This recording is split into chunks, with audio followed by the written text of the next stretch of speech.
If you're on a journey to manage your autoimmune disease more naturally, or if you're just looking for ways to prevent chronic disease, you've come to the right place. Hi, my name is Kim. Welcome to Gut Health Made Simple. If we haven't met before, I'll give you a little backstory.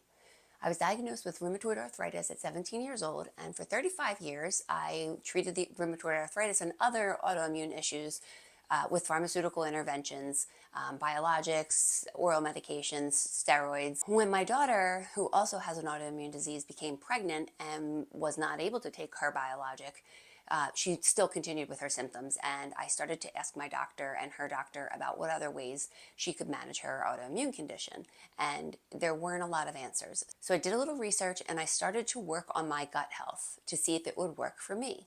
Lo and behold, after a little bit of time, I found that working on my gut health actually did have a very positive impact on my rheumatoid symptoms. So then I was able to kind of look back and say, well, what worked and why did it work? And I went on to become certified as a gut health nutrition specialist. After becoming certified, I decided I wanted to share with other people the things that I had learned. And that's what brings me here today.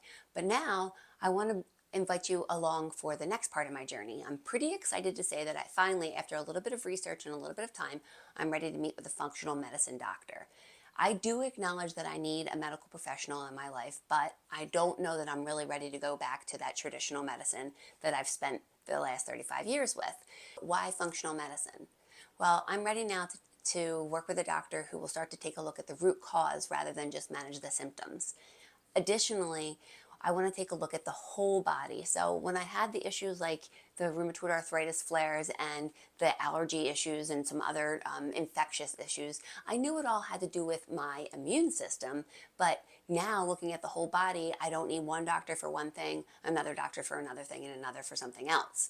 So if you know anything about functional medicine doctors, they do cost a little bit of money, and most of them are not covered by insurance. However, I did find somebody who's local to me, and I'm ready to kind of take that next step. So I will be having my first consultation next week, and I want to invite you along for the journey and hopefully be able to share some practical tips with you. If this is something that you're interested in, if you want to follow along, please click subscribe. And also, in the comments below and in the description, you'll find a free self-assessment so you can get yourself started, get an idea of how you feel today, and start to look at some of the tips that I have to offer along the way and see if they work for you. I hope that you have a great day, and we'll be seeing you soon.